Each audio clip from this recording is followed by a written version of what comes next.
you lovely listeners. I'm Amy. Welcome to the Really Good Conversations podcast, where we will delve into the minds of the business people we have met in the process of launching our first card game.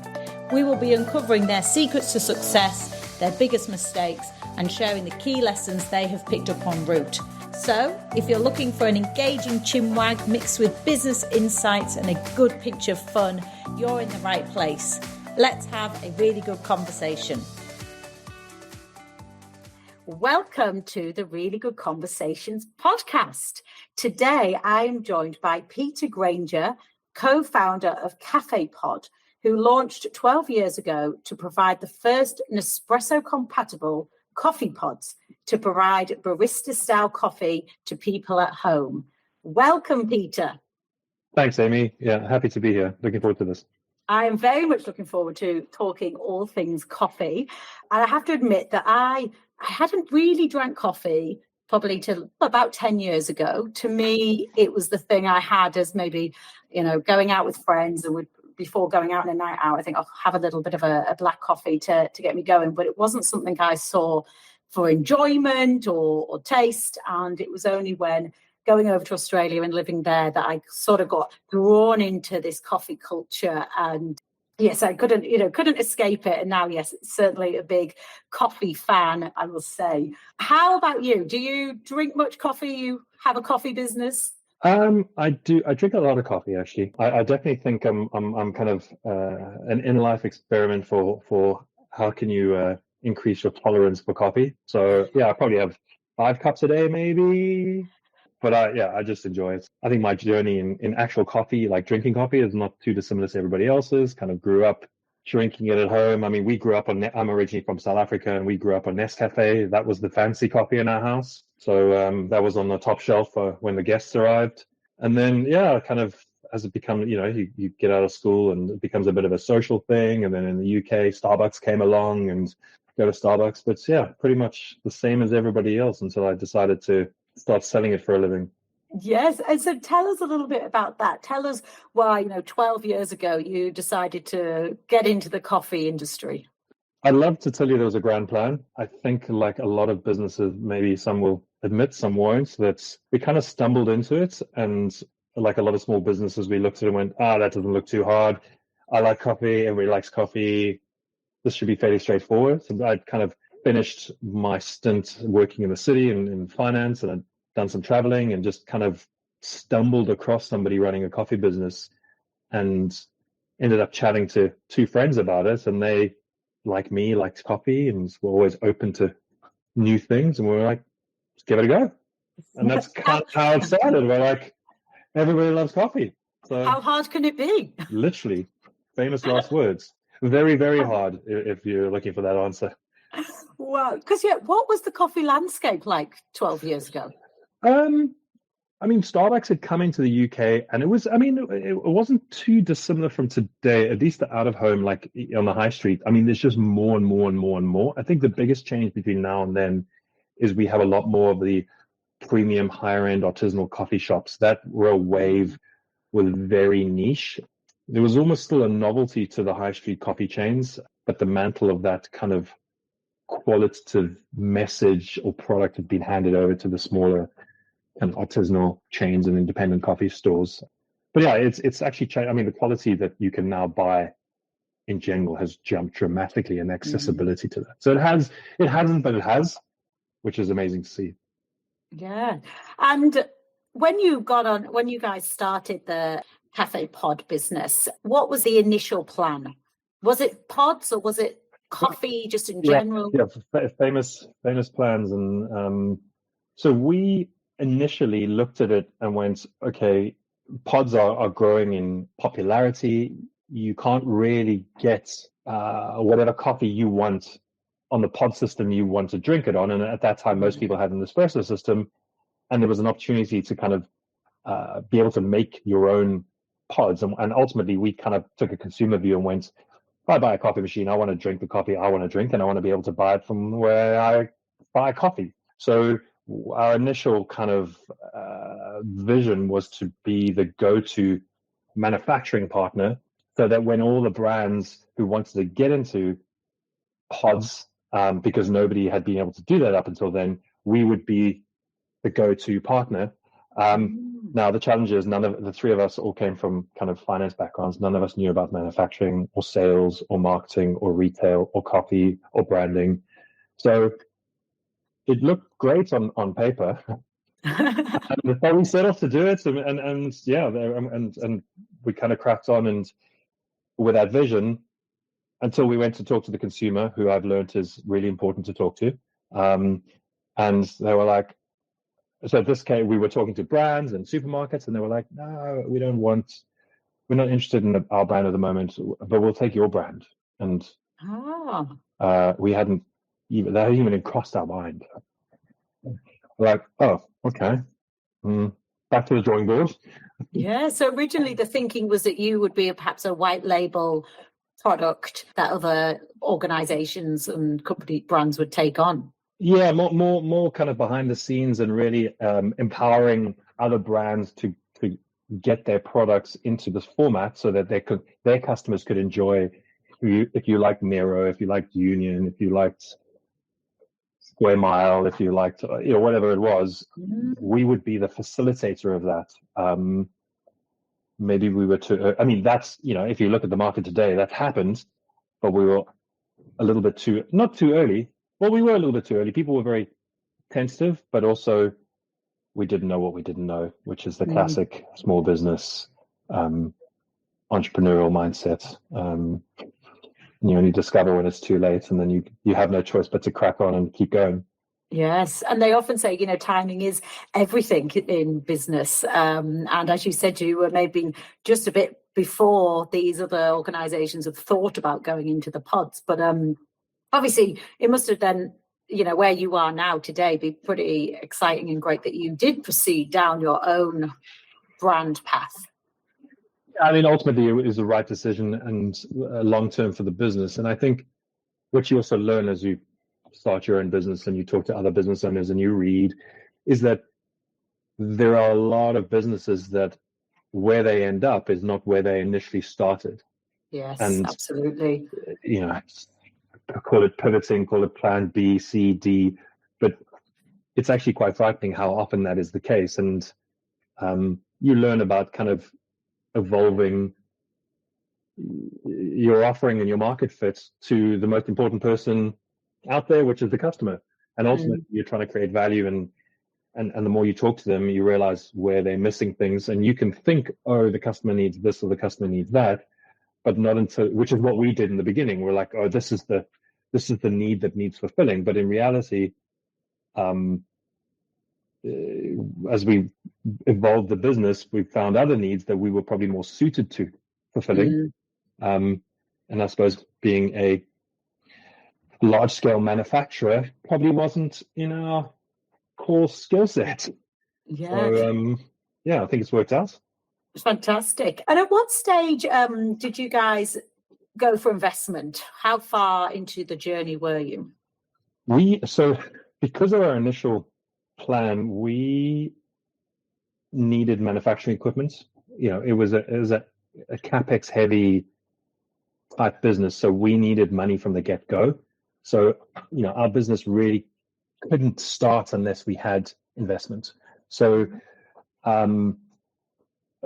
so we've always lived in that world of having to have investors and raise money to fund the business plan, which is challenging. And I think if you're a first-time business owner and founder, you don't fully appreciate the complexities that come with a lot of this stuff. Whatever route you choose to kind of fund your business or not, whether you do it yourself or you get external people, there's always pros and cons that come with that. But if you've never done it before, you don't know what you don't know. And it's been an incredible journey, and the people that we've gained as supporters and investors on the way have been incredible. But yeah, we've always been in that kind of investor funded business. Yeah. And do you think it was easier sort of roughly 12 years ago going for investment, or is it easier now? I think it's all relative. I think we started in a recession. We're about, we've gone full cycle.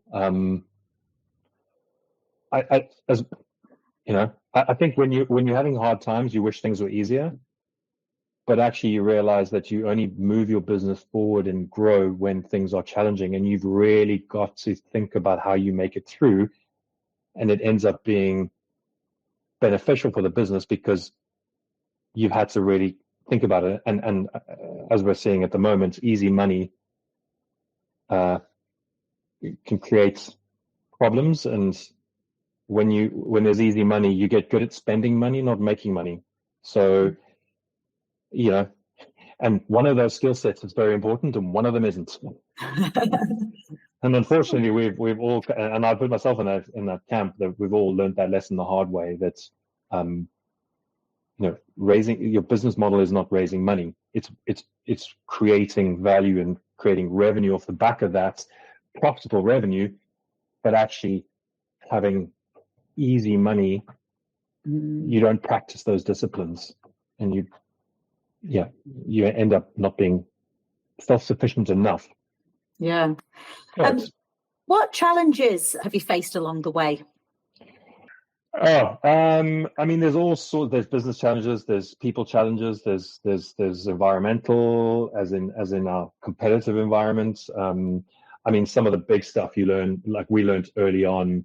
So when you get into manufacturing, if you haven't done manufacturing before, you learn some very hard lessons. One of them was that we produced some products, quite a lot of products, for one of the big supermarkets in the UK, and because we were all learning still how to make this product with all this new manufacturing equipment and still learning the nuances of it, and we got something wrong, and we produced just a container, probably more, of product, which we realized after we sent it to the customer didn't work. So we had to recall that. And as a small business, that is just, well, at the point you think it's the end of the world. So yeah, making smaller mistakes is probably preferable to making bigger mistakes. But yeah, that was quite a big learning curve. At what point did you and the team realize that the product had a problem? This is going back probably 10 years ago. I can't actually remember if it was through customer feedback or we actually realized afterwards. I actually can't remember, but it was, the thing is, when you're making our products, once you make it into the product, you can't unmake it. You can't like open the bags up and reprint the t-shirts type thing. It was like, these don't do what they're supposed to do, so we can't really do anything with them. So what is probably good is you've obviously been able to just block out, forget that moment, that traumatic moment. So many more since then. It's just it's just every day seems to be I think one of the things you get good at when you have your own business is every day, especially when you begin, everything is life and death. Every challenge is like trying to kill you. Like if you get this wrong, we die. If we do that, if that goes wrong, we die. So it becomes a matter of survival, and especially, when you're still trying to get to break even, or like every day you go less and less money. So you get good at just sticking your head down and right, what's the next thing we need to solve? And you get better at not taking it emotionally, going, we need to solve this, let's get it done.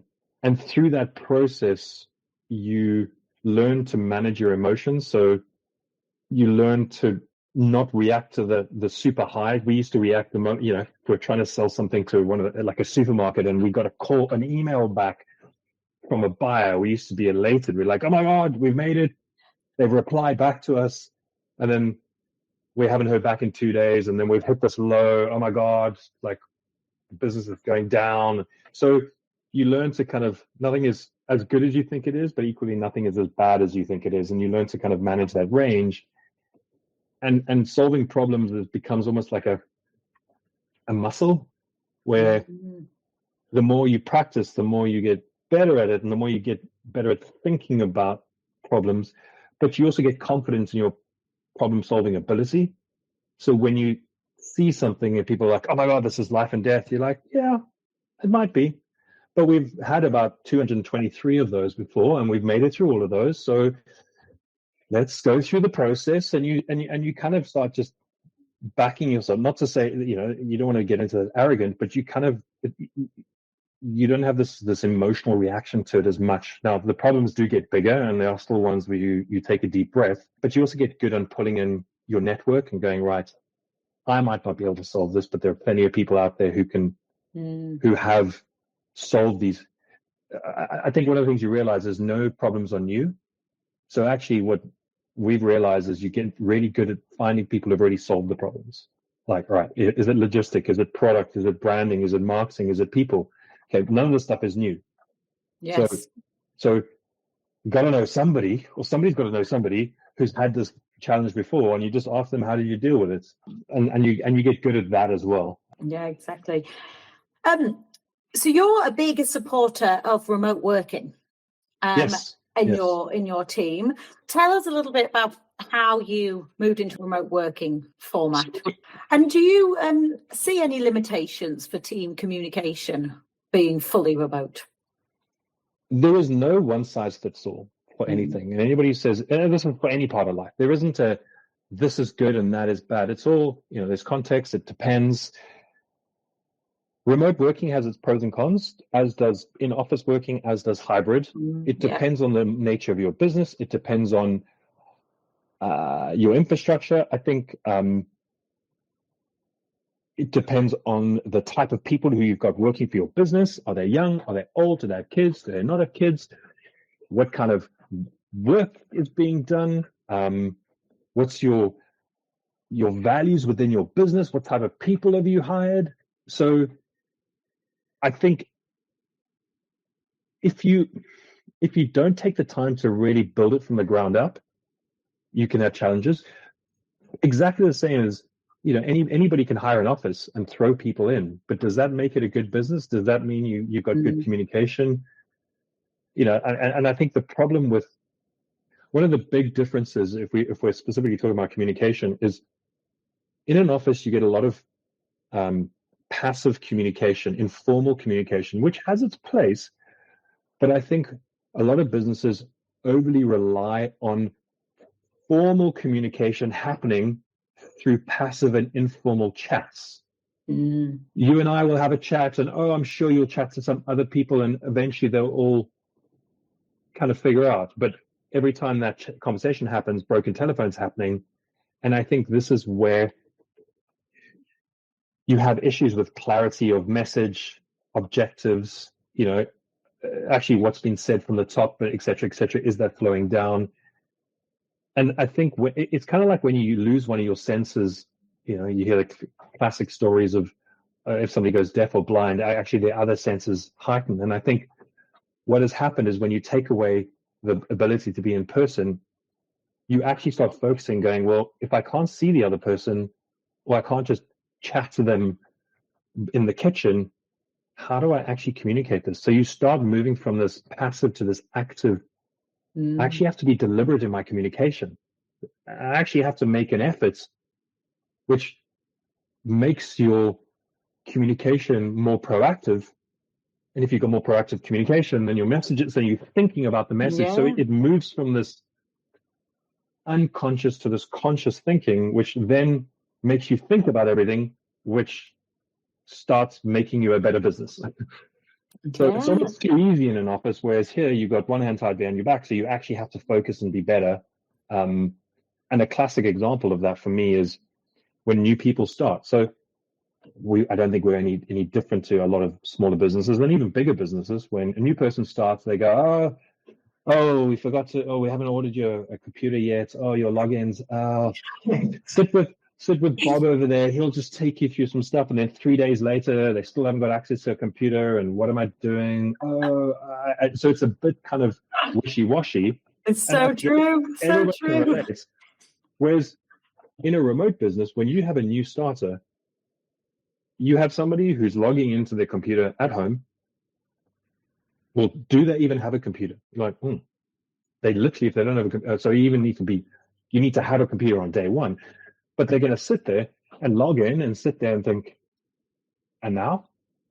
You literally, they know nothing about anything. So then it forces you to think about, well, what do they need to know? What do I need to tell them? What do they need to learn? Well, they need to know this, and then somebody says, well, what about this? Oh, yeah, that's true. So you start building, and suddenly you realize there's so much stuff, but you can't just hope that they will ask the question. So what it's meant in our case is we've built out this onboarding process, which is so thorough and so detailed and so deliberate that it has made the induction and the introduction to the business a very important part of the process and the part of our brand, and this is how we do things. So that is a great, for us, is a great example. And we've been doing this for over 10 years, and I'm like, and every time, so I've got a templates onboarding process now, and every time somebody talks about something, going, oh, we should tell people about that, and you start just enriching this process. So over time, it just gets better and better and better. And now when people come through the onboarding process, they get to the end, they go, that's the best onboarding process I've ever had. It does. It forces you, as you said, to just think a bit differently, put the effort in different places, and not just take it for granted that you're all sitting in the same space and actually are people connecting, communicating, or being as efficient and effective anyway. I think what it also forces you to do is, and I mean, I've been in this environment, and I think most businesses are like this. You kind of management by site.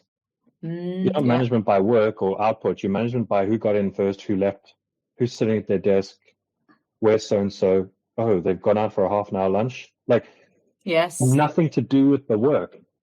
Yeah. So with remote working, suddenly you're like, well, I can't see who's online. But then you're like, do I care who's online? What do I really care about? Well, I care about the outputs. I care about, are we doing what we said we were going to do? Is the quality good? And so you kind of get into focusing on the stuff that actually matters. We should attach a link for interested employment to this podcast. So I'm sure people listening will be like, this sounds like a fantastic place to work. What we've noticed is it attracts a certain type of person. It attracts a person who is like, they back their own work ethic. They're like, I want to be part of a team.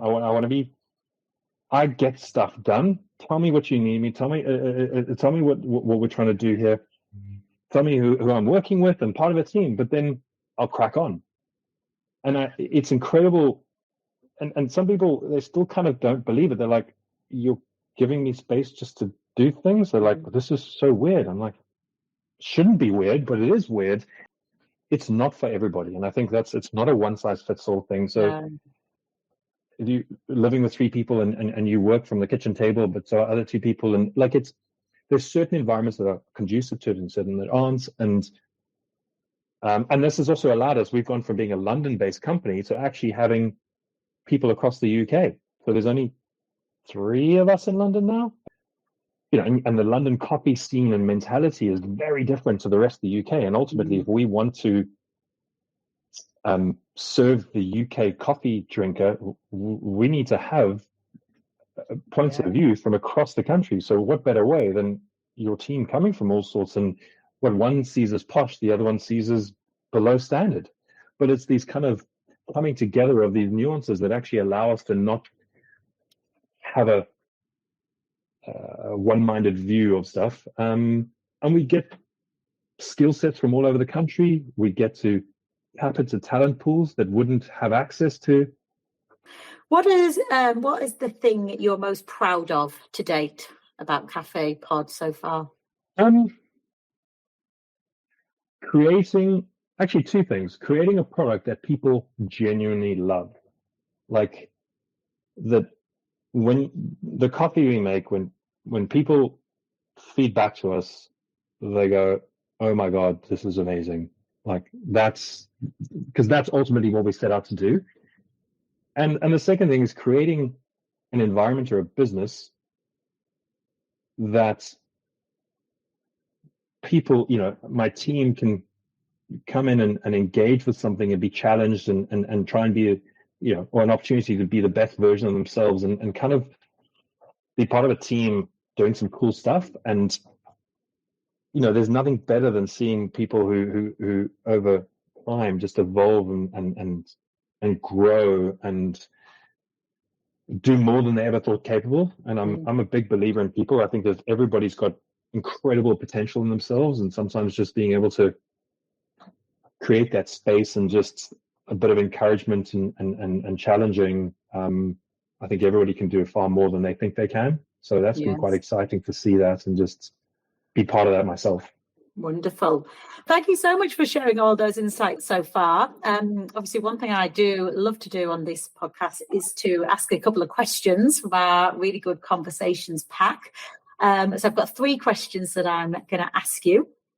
Question number 1, what would you choose to do on a day off if you had no other commitments? So I'm not somebody who struggles to like fill my time with there's plenty of stuff I could I love to do. At the moment, I'm trying to learn how to play golf. So I'm really enjoying the process of trying to understand the different components, and I can hack my way around, but I want to be able to get out there and enjoy it with my friends and not be the embarrassing person who's causing things to take twice as long. So I would happily go either to the driving range or practice or play all day, every day. Wow, yeah, that's awesome. Alex is quite a fan of the golf as well, and he keeps saying that I need to get more into it. And he's like, golf is like an investment, because if you start it now, it's obviously a long time to really get good at. He said, so Amy, when you are in your old age, you'll actually be good. If you leave it too late to start, he said. So wise words. Yeah, so I go headed down to the driving range now and again, but there's so many things to think about, the posture, that this, that, the other. I'm like, it's part of the challenge. Exactly. But on a good thing, I guess, in terms of to not think perhaps about work stuff, you're so focused on what you're doing, you are in the moment with it. I can see the benefits of it there. Right, this is the question number 2.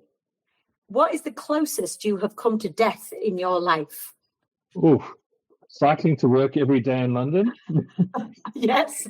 I used to for years cycle into work and back. I'm trying to think if there's any specific instant outside of that. Oh, I'm sure there has been, but I'll go with that for now, because I'm pretty sure there was some pretty hair-raising moments. I can imagine. Question number 3. What do you know about your family history? I know. So I've got quite a big family, so I know a bit. But considering I think my mom's got 12 brothers and sisters, good solid Irish family. Wow. And my dad's side is 5 siblings. So, and I didn't grow up. I grew up in South Africa. My mom was originally from Dublin. So I didn't grow up with family around. So I've met them and got to know some of them over time, but a lot of the inner details I'm not as familiar as somebody who might have kind of grown up down the road from their aunts and uncles and cousins, etc., etc. So not enough, I suppose, is the answer to that.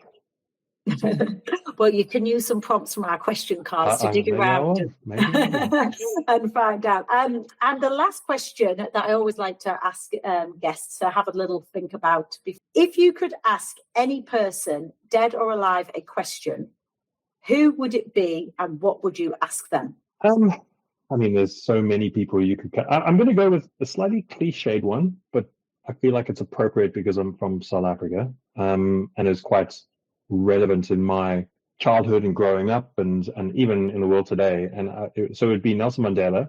And I suppose the question would be, if you had to do it all over again, what would you do differently? Because he spent a long time in jail. On reflection, was that a productive use of time? But there's a million sliding doors and all that kind of stuff. So I think there would be an interesting question on reflection.